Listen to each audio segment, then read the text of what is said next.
Olá pessoal, continuando então nossas aulas, essa será a nossa quinta aula de administração geral, ok? Finalizamos então a última aula falando bastante sobre a teoria dos sistemas e ainda temos aqui nessa aula uma continuidade sobre o mesmo assunto, ok? Então iniciaremos tratando as complexidades de um sistema, ok? Então nós temos um sistema simples, né? Ele é dinâmico, pouco complexo, poucos elementos. Então, quando você tem um sistema, por exemplo, que tem uma única operação de fabricação, você tem a entrada do material, processamento, a saída, somente dando aqui um exemplo de um sistema simples, ok? Um sistema descritivo, né? Ele também é bastante dinâmico, mas ele tem muitos elementos e pode ser descrito em sua totalidade, não é? Pode ser detalhado. As coisas, os processos, né, todos eles são bastante tangíveis, né, bastante palpáveis, ok? Um sistema hipercomplexo, bastante dinâmico, muitos elementos também e não pode ser descrito em sua totalidade, ou seja, possui aí algumas características de elementos, né, e de processamento e de informação que não pode ser descrita na sua totalidade, somente o seu resultado. Os sistemas muito complexos e probabilísticos não podem ser descritos nem previstos, não é? Para entendê-los e tentar prever uma parte de seu comportamento, deve-se construir um modelo. Então, quando você tem vários processos, várias informações relacionadas que vão provavelmente, não é? Probabilisticamente construir um resultado, então você tem que construir um modelo para conseguir analisar melhor esses sistemas. Não é? Os modelos são representados com algum grau de abstração, ou seja, apenas para informação e não aprofundando muito a ideia, né, de como cada modelo deve ser estudado, ok? Ideias centrais, né? O que é o homem funcional? Falamos lá atrás de um homem olhando o sistema, fazendo com que as funções do sistema trabalhem de forma integradas e harmonizadas, né? Tenha uma harmonização entre as várias partes do sistema. A organização é vista como comportamentos que se interrelacionam. Então aqui você vai verificar, né, dentro daquela questão de cultura, daquela questão de leis, ordens, né, procedimentos, regras, o comportamento que cada pessoa vai se relacionar dentro do sistema.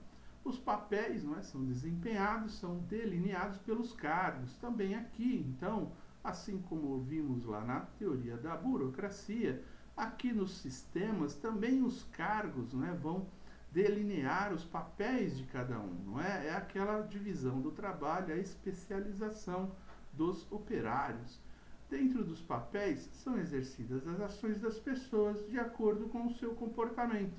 Então, aquele comportamento, né, delineado lá nas regras, nos procedimentos, eles são agora aqui somados, não é, às ações das pessoas de acordo com o papel, não é, de acordo com o cargo, ok?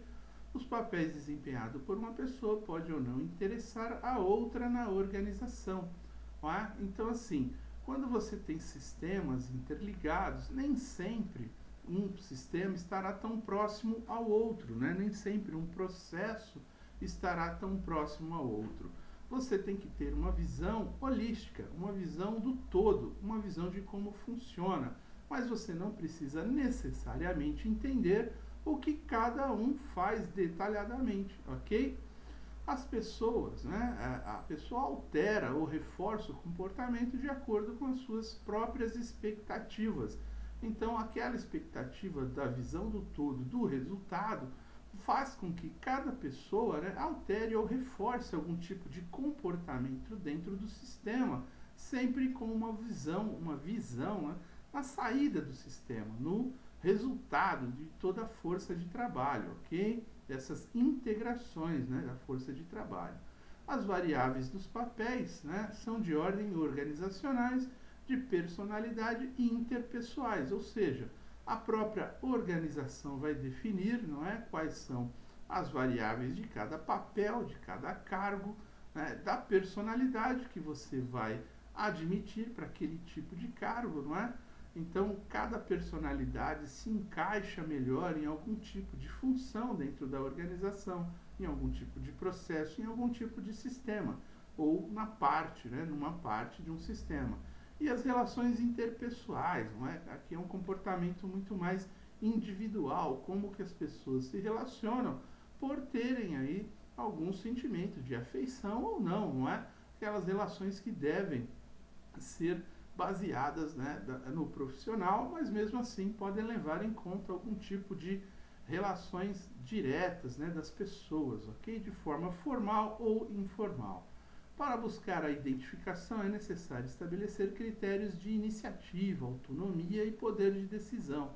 Então, essa identificação de cada um dentro do processo, de cada um com o seu, né, a sua visão, a sua personalidade, é preciso que você estabeleça, né, quais são os critérios, até onde as iniciativas são boas, não é? E aquilo que vimos, iniciativa na administração clássica lá, ela é de alguma forma somente seguir as regras como elas foram ordenadas.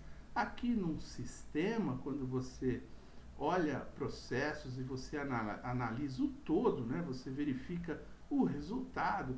Às vezes uma iniciativa ela pode ser já um pouco mais abrangente, ok? Ela pode ter alguma autonomia, você pode ter que tomar decisões, algum tipo de decisão voltada ali àquele processo, naquele momento, por alguma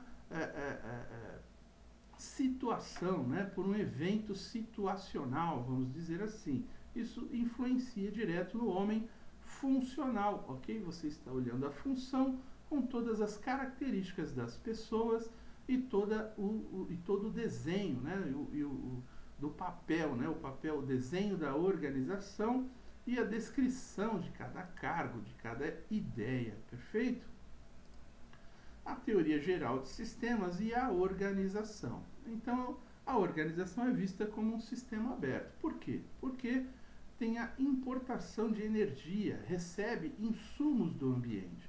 Então, a organização recebe matérias-primas, recursos financeiros, recursos humanos, não é? Leis e ordens e regras, todos esses insumos, vamos dizer assim, essas informações do ambiente, elas terão que ser processadas dentro da organização. Por isso, ela é um sistema aberto. Tem várias entradas, ok? Tem o processamento, né, que são as transformações, né, a execução, a construção dos produtos ou serviços. A exportação de energia, né, a organização disponibiliza para o ambiente. Então, além do produto, a organização disponibiliza a cultura, disponibiliza recursos financeiros através do pagamento de salários. Então, todas essas energias, né, que vão ser essa troca, né, do capital e força de trabalho, o produto no mercado para a venda, né, para a venda a clientes diretos, consumidores ou a outras indústrias, enfim. Toda essa energia faz parte, então, da exportação, da saída dos sistemas, não é? Você tem o ciclo de eventos, né, que retorna a organização para a nova transformação. Vamos dizer aqui, por exemplo, um caso de logística reversa, não é? De captação de material, para você transformar novamente todo aquele material em novos produtos. Não é? Você tem, além disso, devoluções, enfim, tudo aquilo que retorna à organização, até mesmo o capital, né, que é o consumo do seu próprio funcionário no produto que ele mesmo produziu, está retornando a empresa para uma nova transformação, para uma nova aplicação, ok? A entropia negativa, né, a organização importa mais do que exporta, ou seja, você consome muito mais recursos, muito mais energia, muito mais insumos do que você coloca para fora, do que você tira do sistema. O sistema ele consome mais informações do que expele, né? Do que põe para fora, do que fornece, ok? O sistema alimenta a organização com informações para possíveis alterações. Isso é feedback, ok? Então você o sistema mesmo vai alimentar a organização com várias informações e depois essas informações da organização, elas vão passar por alterações e serem devolvidas para o ambiente externo, da onde foram retirados os insumos, ok? A homeostase, né, é a relação existente entre as entradas e saídas, evitando o processo entrópico, busca da estabilidade ou expansão. Ou seja, aqui nesse processo, você tem aí uma relação de administração direta, não é? Entre tudo aquilo que você consome, tudo aquilo que você processa e o que você põe para fora, ou seja, para que o seu sistema não seja ineficiente. Isso não quer dizer que não existam sistemas que não tenham essa necessidade, não é? De consumir muito mais do que exportam. Isso pode acontecer, mas em regra, o normal é que um sistema ele tenha equilíbrio, não é? Que você tenha essa condição de trazer insumos, energia, processar e exportar isso com maior número, né? Com maior quantidade, ok? A diferenciação é a multiplicação e elaboração de funções buscando integração com o meio. É aquela diferenciação que todos buscam, né? Principalmente aí em relação à concorrência. Você vai multiplicar, não é? Um tipo de elaboração, um tipo de função no seu sistema, para que você consiga se integrar ao meio, não é? Ao meio ambiente, ao meio comercial, ao meio de consumo, de uma forma bastante eficaz, não é? Com muito resultado, ok? E a equifinalidade, né? Não há uma única maneira de atingir resultados. Como falamos, num sistema, através do benchmarking, às vezes você conhece diferentes outras maneiras, até mesmo da aplicação da física, química e da biologia. Você vai conhecer diversas outras maneiras de produzir o mesmo resultado com outros recursos, com outra categoria de recursos, ok? Isso é a equifinalidade. Perfeito? Sistemas determinísticos probabilísticos, né? Se um sistema for fechado, ele é determinístico, ele é previsível, não é? Você sabe onde começa e onde termina e por quê. Não apresenta um intercâmbio com o meio a rigor. Quando um sistema é fechado, ele não tem esse interrelacionamento, não é? Ele não tem o processo com o meio ambiente externo. Ele funciona somente para ele próprio, vamos dizer assim. É um sistema que começa e termina sem produzir resultados externos, ok? Tendo-se dado o nome para sistemas determinísticos aos que operam com pouquíssimos intercâmbios de matéria e energia. Então, sistemas fechados, mesmo aqueles que produzem, vamos dizer assim, algo que seja exportado, não é? Ele vai ter um consumo muito pequeno, né? Ele vai ter um interrelacionamento bastante reduzido com o ambiente externo, ok?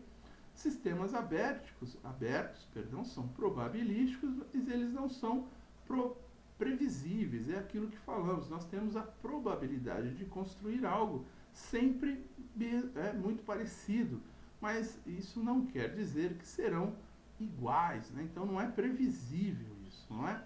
Eles apresentam relações com o meio que trocam matéria e energia regularmente. São sistemas abertos, né? Funcionam lá consumindo todos os recursos, processando e exportando, ok? São adaptativos para garantir a sobrevivência. Então, quando você tem uma relação maior, né, de interdependência entre processos internos e externos, você tem que se adaptar na medida que a necessidade ela se altera, né? Na medida que as condições para fornecer algum tipo de produto ou serviço se altera, ok? De acordo aí com normas, leis, poder econômico, enfim, vários outros motivos. Por meio da integração ambiental, restauram a própria energia e evitam a entropia, não é? Ou seja, ela busca a homeotástase, aí, né? Que é aquele processo que nós falamos de consumir, né? Uma quantidade de energia, de recursos, de insumos, processar e exportar um número maior de recursos, não é? De produtos, de volume, de valor financeiro, por exemplo, não é? Tem capacidade de crescimento, mudança, adaptação ao ambiente e até a autorreprodução, ou seja, quando falamos aí de um sistema aberto, estamos dizendo que um sistema aberto, ele tem essa capacidade de crescer, de alterar, de se adaptar e de se autorreproduzir, ok? Fazendo com que o sistema em si mesmo, né, seja considerado cada vez mais aberto e que ele compete com outros sistemas. Então você tem sistemas similares ou parecidos, e quando dizemos compete, pode ser até no sentido de ir contra, né, estabelecer uma nova realidade, ou até mesmo de fornecer informações competindo para que outros processos sejam muito mais eficazes, ok? O que são, então, sistemas mecânicos? Um sistema mecânico, ele vai ter uma ênfase exclusivamente individual e nos cargos da organização. Então, é aquela mecanização de todos os processos, ok? Onde os cargos serão determinísticos, né? Serão fundamentais ali para estabelecer essa ênfase individual em cada cargo. O relacionamento do tipo de autoridade e obediência nesses sistemas mecânicos. Você tem essa questão, né, da hierarquia entre ordem e execução, ok?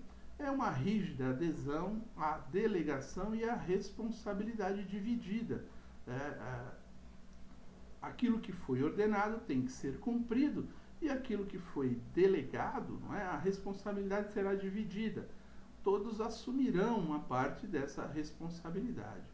Ela terá uma rígida divisão do trabalho e uma supervisão hierárquica bastante forte, ou seja, é até um contraponto a divisão da responsabilidade, porque você busca dentro de um sistema mecânico uma divisão bastante rígida, onde cada um tem uma responsabilidade somente sobre aquilo que se faz, e a supervisão acaba assumindo uma responsabilidade maior, porque é ela que faz com que todo o processo, o sistema mecânico seja administrado, seja rodado, não é? Ele seja produzido, ok?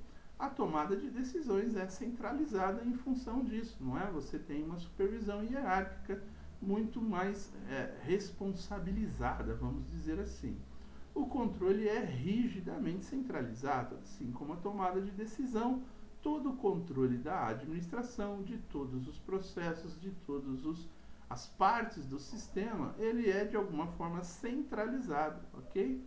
A solução de conflitos por meio de repressão, arbitragem ou hostilidade, né? É uma característica bastante forte em sistemas fechados, né? Em sistemas onde você tem aí processos mecânicos que não envolvam muito relacionamento com pessoas, que tratam as pessoas como se fossem objetos, não é? Vimos isso bastante aí na teoria de Taylor e até mesmo de Fayol, ok? E a burocracia, né, ela tenta aliviar um pouco isso, mas ainda tem bastante dessa característica também.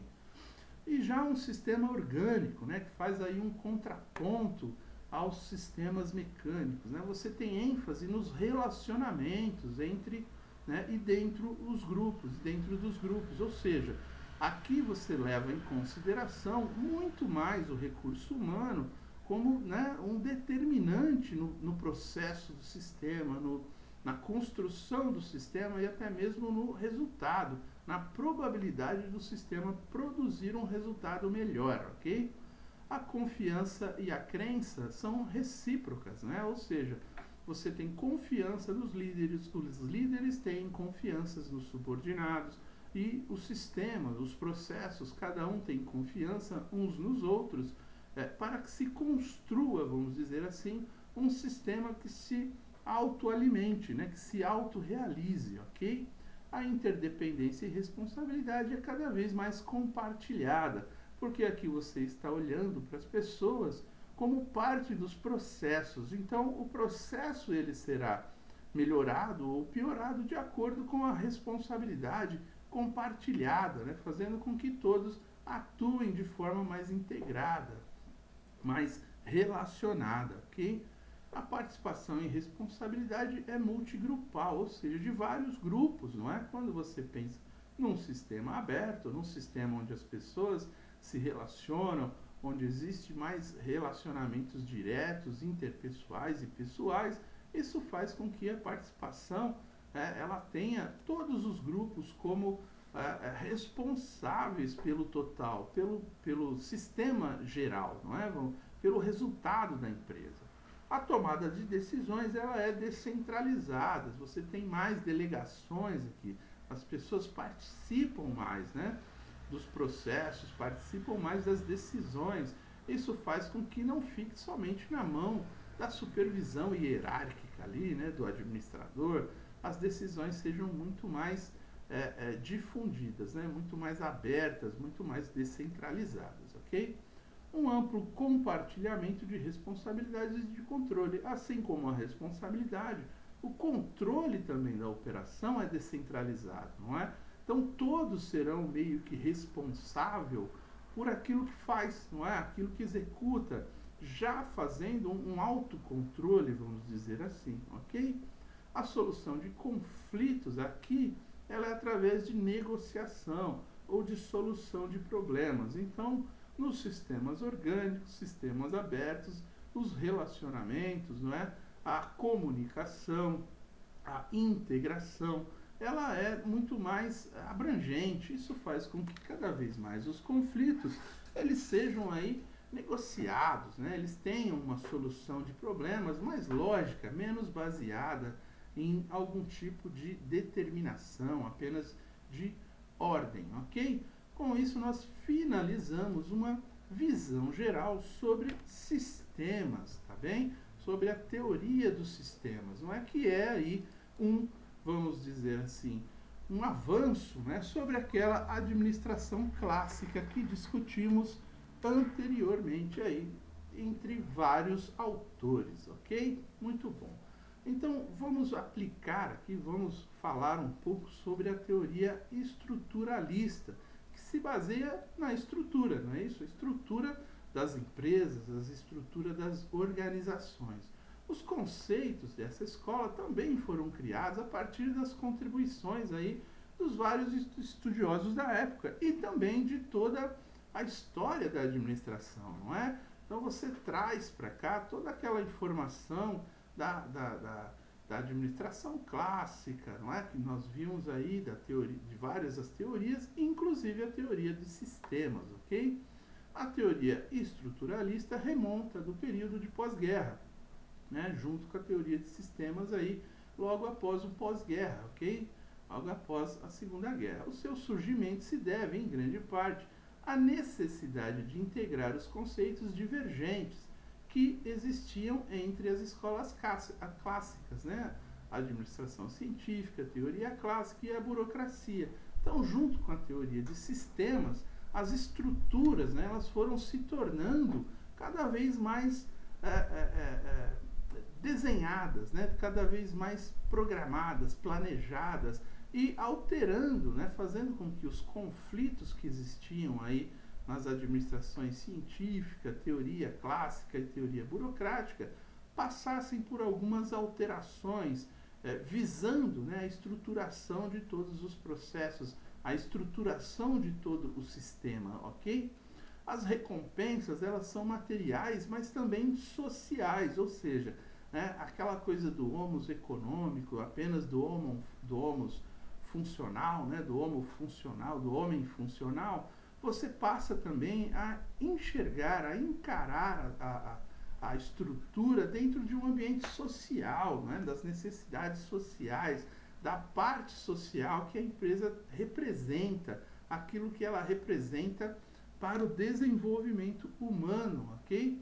A atenção com todos os sistemas de controle, então, além dos processos, dos sistemas de funcionamento, da estrutura, a questão do controle, né? Controle sobre atividades, sobre recursos, não é? Sobre custos. Isso é bastante acentuado quando você trata da estrutura das empresas, né? Do investimento.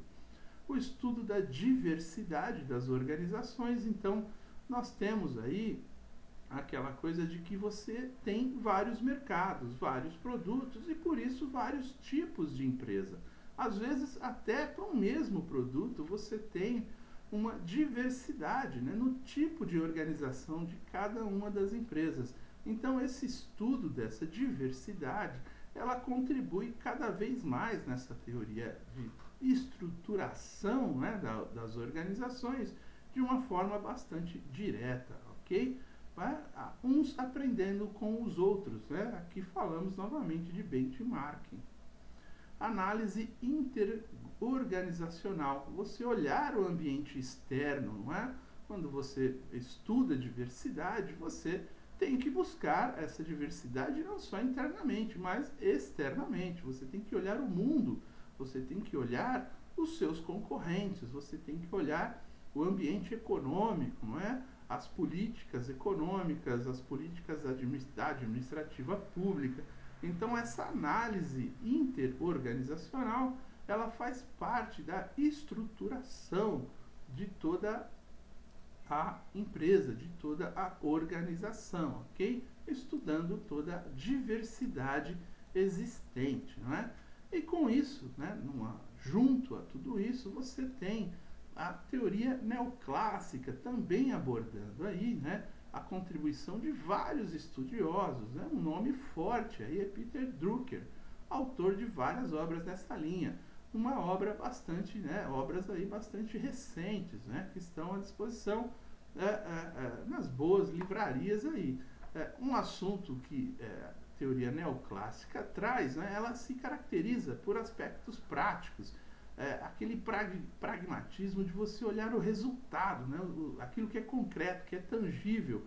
Ou seja, conforme nós falamos, nós fomos evoluindo, né, de teorias que olhavam ali sempre o detalhe das operações, da divisão do trabalho, não é, dos processos, dos cargos, e você vai para a teoria de sistemas, que você já começa a ter uma visão do todo, que você já pensa nos meios, nos resultados.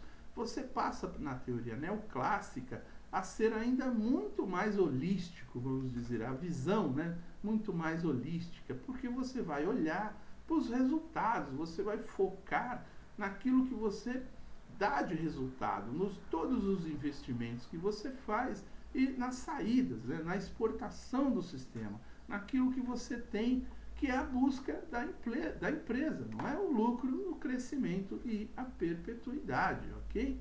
Trata-se também de uma escola que se caracteriza pelo ecletismo, não é? Ou seja, várias abordagens, a diversidade, não é? Vários tipos de pensamentos, né? Em outras palavras, a escola neoclássica absorve parte dos conceitos das demais escolas, procurando formar uma teoria de integração.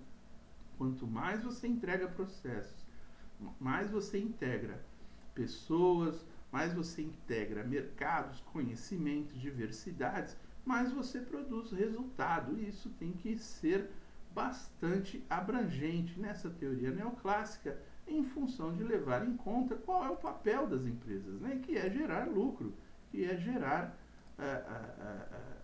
lucratividade a seus acionistas, ok? Então, dentro dessa teoria neoclássica, ela enxerga, né, aqueles aspectos da organização formal, ok? Verifica, né, essa estrutura, a estruturação, né, de todas as empresas, a organização formal, como são, por quem é dirigido, por quem a tomada de decisões, não é? Elas são focalizadas, enfim. Toda a organização formal, ela tem um aspecto que deve ser estudado, ok? Os modelos de estrutura organizacional. Então, como você organiza as empresas, né? Quais são os setores, por exemplo, a área financeira, a área contábil, a área produtiva, a área de logística. Quais são os modelos de estrutura que você tem à disposição para cada tipo de negócio, dentro da diversidade de cada mercado, né, de cada exigência. Quais são as funções do administrador? Planejamento, organização, direção e controle. Então isso fica muito mais claro, muito mais aprofundado. Um administrador ele tem que se preocupar em basicamente esses 4 processos, né, de forma integrada construirão um sistema, porque você irá planejar, você irá organizar toda a estrutura, você vai dirigir esses processos no dia a dia e você vai controlar os resultados, ok? Porque é isso que interessa, o resultado. O foco no planejamento estratégico. Então aqui você vai olhar o mercado, olhar os concorrentes, olhar o seu produto, o ciclo de vida do produto, você vai enxergar mercados, enfim. O planejamento estratégico é a visão do futuro, não é, da empresa, é aquilo, é onde você quer chegar, é quanto tempo você quer estar presente naquele mercado, com aquele produto, não é? Isso é planejamento estratégico. Teremos muitos assuntos para discutir em cima de planejamento estratégico mais adiante. Análise da centralização versus descentralização. Então, aqui dentro, nós começamos a verificar resultados, assim, o foco naquilo que eu faço bem feito, não é? A terceirização, é aquilo que eu posso centralizar nas minhas operações ou descentralizar, de operações que podem ser realizadas por outros, por terceiros, né? Por contratação de serviços, ok? A administração de objetivos, né?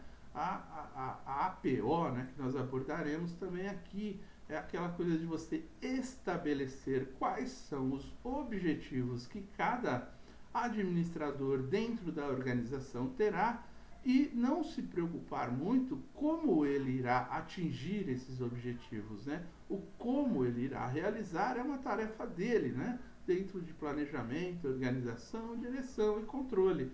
O que importa para o acionista, vamos dizer assim, é o objetivo, é o resultado, ok? Então vai se colocando aqui, criando, né, metas, criando objetivos, criando condições para que sejam controlados, né, de ponto a ponto, à medida que os processos vão se realizando, ok? Então, o que é essa APO, né? Administração por objetivo, né? É um processo de entendimento dos objetivos de uma organização, de maneira que a administração e funcionários desempenhem as suas funções em função desses objetivos e que os compreendam. Onde você encontra bastante esse tipo de aplicação, né, dessa teoria neoclássica? Nos bancos, por exemplo. Os bancos, eles trabalham bastante, né, com todos os funcionários nessa questão de administração por objetivo. Às vezes impondo, né, porque a aplicação dessa teoria, ela às vezes impõe até alguns objetivos inalcançáveis, né? Então, assim, quando você determina alguns objetivos, como é o caso dos bancos na maior parte do tempo, não é? Então, assim, temos que ter objetivos alcançáveis, que possam ser alcançados, porque senão, como veremos mais adiante, na teoria, né, de recursos humanos, na teoria humanística, você vai desagregar os seus recursos, não é? Você vai criar frustrações. Mas a APO, ela não está preocupada nesse momento com isso, não é? A APO, ela está preocupada com o resultado apenas, com as metas desejadas, não é? E as metas desejadas por grandes executivos e por acionistas, às vezes podem ser até metas inalcançáveis e tem que se tomar bastante cuidado com isso. A APO consiste basicamente num processo de de reter e identificar as descrições precisas de objetivos a atingir, né? Os prazos para a conclusão e a monitoração, o acompanhamento, o controle. Então, assim, você vê que você vai, através dos objetivos, controlando as pessoas para que aquela linha, né, aquela determinação em busca desses objetivos, ela não tenha nenhum tipo de desvio. Então você vai identificar e descrever de forma bastante precisa esses objetivos, as fórmulas que irão calcular os resultados, não é? Os contratos de gestão com cada gestor, com cada administrador, isso será muito bem controlado, ok? Tal processo exige que o gestor e o funcionário concordem que o funcionário irá tentar atingir no futuro e, muito importante, que este o aceite e desempenhe as funções em função dos objetivos. Dessa forma, ele conseguirá a noção do compromisso. Ou seja, quando você falar de contrato de gestão, de administração por objetivo com um funcionário, tem que haver um feedback, ele tem que participar, não é? Ele não pode ser um objetivo inalcançável. A fórmula tem que ser de compreensão, os objetivos têm que estar à altura da capacitação técnica daquela pessoa. Aquela pessoa tem que concordar, não é, com o objetivo a ser alcançado, com a meta, vamos dizer assim, que ele vai tentar buscar acima das expectativas, mas a meta tem que ser calculada, tem que ser possível, não é? Com isso sim você conseguirá formar uma noção de compromisso, não é? A pessoa terá compromisso com aquilo que ela faz parte, que ela fez parte da negociação, da discussão, do estabelecimento de métodos, fórmulas, a forma de medir, os pontos de controle, ok? Ela mesma vai fazer isso de uma forma bastante natural. Por conseguinte, ambos devem certificar-se que o objetivo está a ser considerado e que será concluído no tempo estipulado. Então, todos os objetivos e metas, eles têm tempo, normalmente mensais, semanais, anuais, não é? E os pontos de controle vão estabelecendo, não é? As correções, né, de possíveis desvios, enfim. Isso é todos em concordância, né? Tanto os líderes como o funcionário, ok? Dentro da teoria neoclássica, então, quais são as características principais, não é, dessa administração por objetivos, desse pragmatismo por resultados, não é? O estabelecimento conjunto de objetivos entre o executivo e seu superior. Então, o administrador da empresa, ele vai em conjunto, né, com os seus subordinados ou até mesmo com o acionista definir quais são as metas que serão alcançadas, ok? O estabelecimento conjunto de objetivos para cada departamento ou posição. Do mesmo jeito que um acionista vai definir um objetivo para um administrador vai definindo o objetivo por cada gestor, né, por cada área da empresa, né, de acordo com a estrutura da empresa, né, junto com a teoria da estruturalização, aí, né, da teoria da estruturação, vamos dizer assim. A interligação dos objetivos departamentais, ou seja, aquela visão de que para se atingir um objetivo em determinada área, uma outra área tem que também atingir os seus resultados, os seus objetivos, ok? Aí você fazendo aqui a teoria dos sistemas, trabalhando também junto, né? Elaborando aqui sistemas abertos, com relações, com capacitação de pessoas, enfim, para que todos os objetivos eles sejam interdependentes, né? Existe essa ligação, essa interligação entre todos os departamentos, ou setores, ou processos, ou pessoas, ok?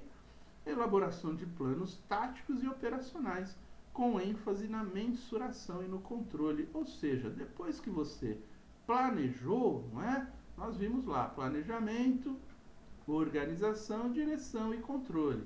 Então, se você fez um planejamento, já traçou as metas, já viu quais são os recursos necessários, você vai para os planos táticos, não é? Você vai organizar todos os processos, estruturar a organização e você vai passar para os planos operacionais, né? A execução de todos os planos e a correção dos desvios.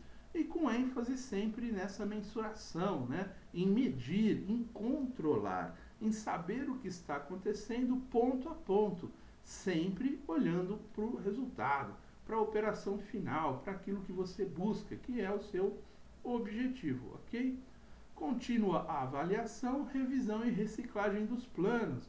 É aquilo que falamos, por exemplo, em planejamento, em PCP, né? Você faz o planejamento, depois você faz a programação. O planejamento ele abrange um período maior, enquanto a programação, não é? Você é a disposição dos recursos. Então, você vai fazendo a avaliação e vai reprogramando, né? Vai fazendo uma revisão, uma reciclagem dos planos em função de alguma nova situação que surgiu e que exija essa maleabilidade, essa flexibilidade, ok? A participação atuante, né, de toda a chefia, é óbvio, né, quando você estabelece objetivos e contratos de gestão, né,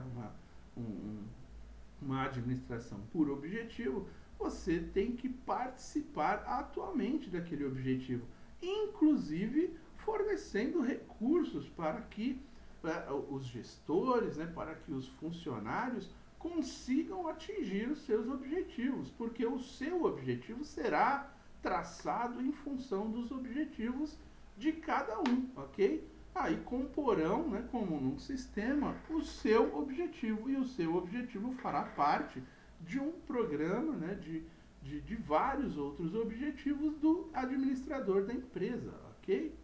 O apoio intensivo da staff durante os primeiros períodos, ou seja, né, a staff é o apoio, né, vamos dizer assim, todas as áreas que dão apoio, as áreas de administração, as áreas de administração de RH, enfim, todas as áreas que dão suporte, as áreas de tecnologia de informação e outras mais, né, manutenção, que dão suprimentos, né, todas essas áreas, vamos dizer assim, que dão apoio, né, durante esses primeiros períodos dos objetivos, elas têm que ser muito bem delineadas para que os objetivos sejam alcançados, né, essa participação direta da chefia, a participação direta de todos os funcionários, né, contribuindo com informações, contribuindo com conhecimento, não é? Para que os resultados, esse contrato de gestão, tenha essas duas partes, né? A participação do gestor e a participação do funcionário,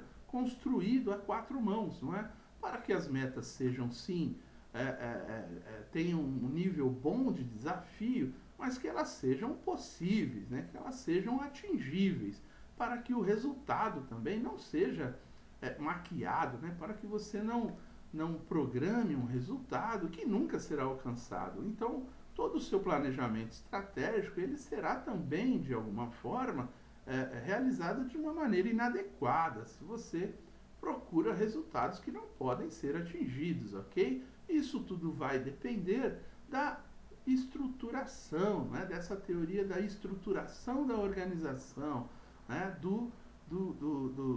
De olhar para os resultados aqui na teoria neoclássica, baseado numa teoria de sistemas, né? Tudo funcionando de forma harmoniosa, ok?